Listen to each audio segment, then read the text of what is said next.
very glad to meet the chief of ProudBoys here with us. I have to snatch him for a quick interview.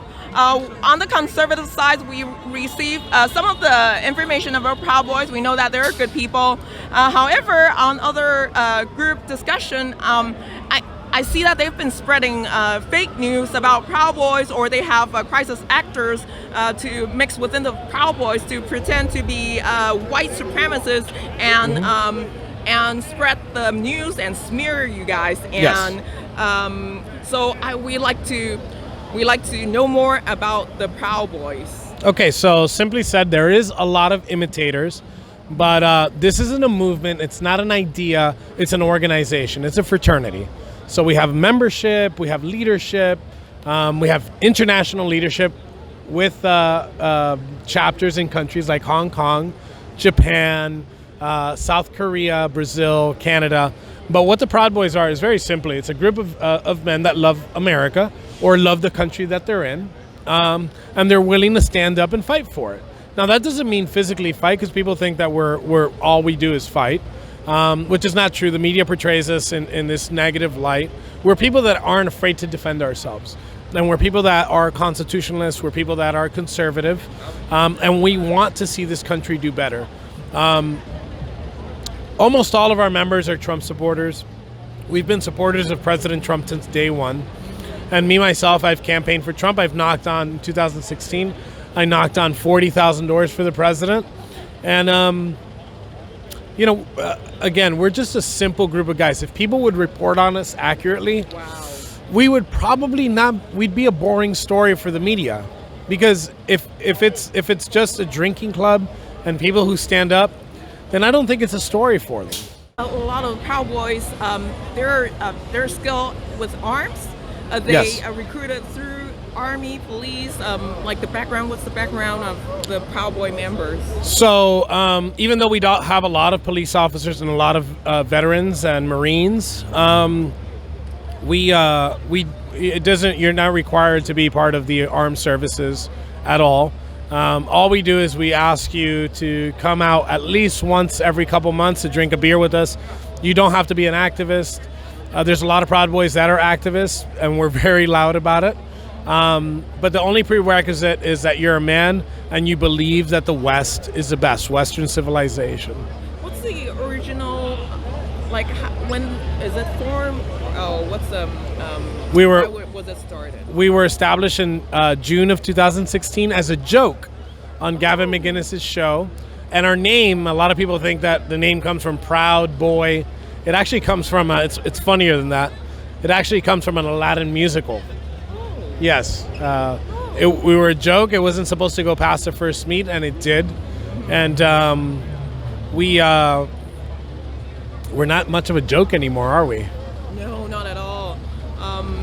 You guys face a very harsh smear. We do. I just understand. I just learned from you that you're not allowed to use Facebook. Yes. Your account's been closed. Mm-hmm. And so do they do that to all the Proud Boys? Or yes. So Proud Boys are not allowed on Facebook, Instagram, or Twitter. You know, it's a silencing of conservatives that we're seeing with big tech, and that's something that we fight. But what's your name? My name is Mikami. Mikami. So Mikami, I want to tell you something. We've figured out that we don't need social media to enact change. We're dope in real life. How do we find Proud Boys on the internet? So we are on 2 social media platforms. One is Telegram. You can find me at Noble Leader. You can find the Proud Boys on Telegram at Proud Boys USA. And you can also find us on Parler at The Proud Boys, and you can find me at Noble Lead on Parler too.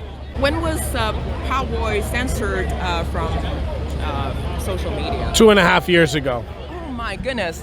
Thank you very much. Thank you so much. May I learn your name, please? My name's Enrique Tario, and I am the chairman of the Proud Boys. Thank you very much, Enrique. Thank you. Good to have you. In 1840, when Alexis de Tocqueville came here, he said, "America is a nation of clubs." He was coming from a nation of homos called France. But outside of that weak province, the West was a nation of clubs. The Knights of Columbus, the Know-Nothings, the Shriners. We always had these clubs. And Gloria Steinem decreed them sexist in the 80s, and that was the end of clubs. So I thought, why don't we bring this back? Why don't we have a men's club? No parameters, just dudes. You have to be born male, by the way. And believe it or not, that has actually come up. I've had bull dykes come and go, can I be part of this? Sorry, no. Why not? We're never going to use this. And I go, yeah, just go to the Proud Boys girls and you'll be the most masculine one there as opposed to the most feminine man that we have in our club. Anyway, I gave away the name. But I started a men's club called the Proud Boys, and we have one caveat, and that is you have to be a Western chauvinist. Now, liberals are lazy, so they hear the word chauvinist and they assume male chauvinist, and that's why I use that word, because they're too lazy to look it up, and it just means a nationalist, a patriot. And you have to think the West is the best. And it exploded. There's thousands of members all over the world. There's Proud Boys Africa, there's Proud Boys Japan, we've got about 5 different divisions in Australia, and I just made it up. Like we're called Proud Boys because I went to one of my kids' music recitals and some ponce got up there, and while everyone's playing the piano and the violin and doing stuff they tried, he gets up and he goes, proud of your boy, I'll make you proud of your boy. It's some song from Aladdin. And I was looking around for the dad because I thought there's no way this dad is proud of his boy, and of course he was the child of a single mom. Duh. His mother told him, yeah, sing a song, that's a talent. And there was no dad to say, no, you're not. Play the piano, for Christ's sakes. So we made up these rules. There's, just like the Knights of Columbus, there's first degree, second degree, third degree. What's the second degree, Gav? And I went, you have to get beaten up by 5 men. For how long? Until you can name 5 breakfast cereals. Done. Third degree. What's the third degree, Gav? You have to quit porn and get a tattoo. Done. It's massive. I was saying to Ann Coulter the other day, I'd love to have you come and do a talk at one of our meetups, but you're a woman. I don't know how to do that. Maybe you could wear a burqa or something. Or you could do a video. And she goes, I don't want to come to your club. I don't want to ruin that. She goes, my father was in these kind of clubs. And one day they just disappeared. And what did men do? They were told it was sexist to congregate, so they went to strip clubs. Now, there's women there, but there's no ladies there. And you can fart, and you don't have to pull out chairs for anyone. You can tell offensive jokes. And this is considered a crime in today's day and age. And they tell us that we're racist and we're anti-Semitic. And I go, what about this black guy who's a member and this Jewish guy who's a member? And they go, they're racist and anti-Semitic. So this black guy's a white supremacist? Yes, he is. Well, that's handy. He can just sit at home and punch himself in the face all day. Like, I used to call it fake news, then I called it crazy news. It's crazy ex-girlfriend news. And these liberals are like, they're psychotic, calling black guys racist and Ben Shapiro a Nazi. I'm scared of them. I'm scared of them like a drunk chick. You know how she's just on the, right at any moment, she can start scratching your face and smashing balls, and you're like, hi, you should probably get a cab at some point. That's how we are with the left. And I did a talk at NYU, and they said, okay, what you're doing over there is obviously very dangerous. What? I'm just doing a speech that I like Trump, not Hitler. Trump is Hitler. So they go, we have a secret back door you can take, and then we'll have security escort. I go, I'm not a pedophile. I'm not there to talk about how sexy teenage boys are. I'm talking about how sexy America is. I go, no, we're going through the front. So we walk through this mob of Antifa, and we start singing, proud of your boy. And they're going, Nazi, fuck you. And I'm going, I'll make you proud. And they blast me with pepper spray. And then I'm the only one allowed in, and my guys are left to fight. And here's the crucial part. We do. We beat the crap out of them.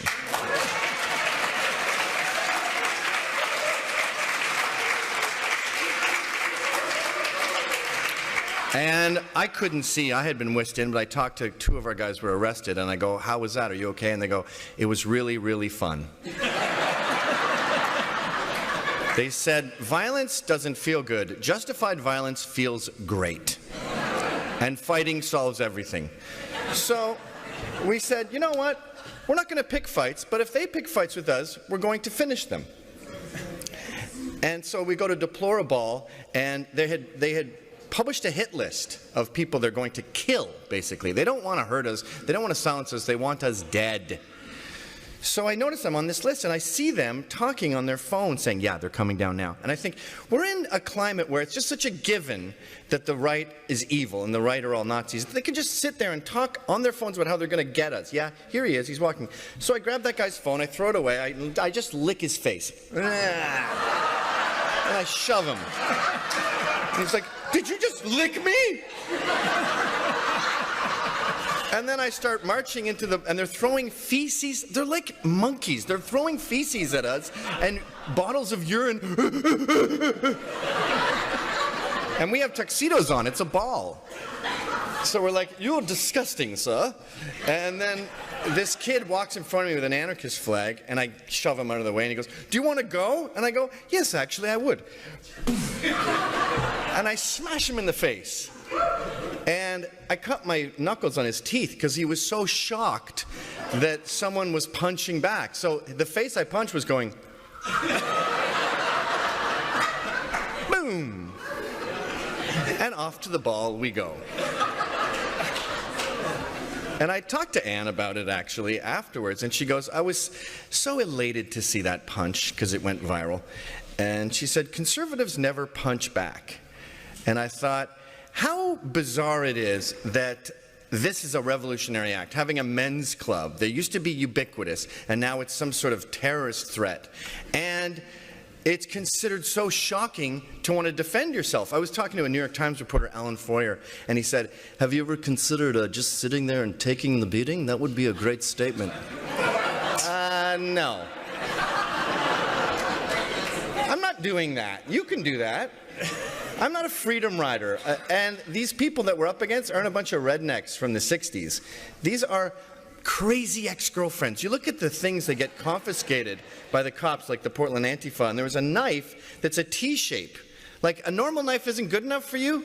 You need a T-grip to really get into my jugular and cut my head off? No wonder you're in bed with ISIS. No wonder the far left is so happy to join jihadists in their crusade to burn America to the ground. You're deranged. Trump derangement syndrome is real. So it's sort of like the trans bathrooms where you say, why do you think it's such a big deal that someone else is in your bathroom? And I go, it's not a big deal, but I'm going to stay and fight it. It's like if you said you were me. That doesn't really bother me, but I'm not going to let you do that. You're not me.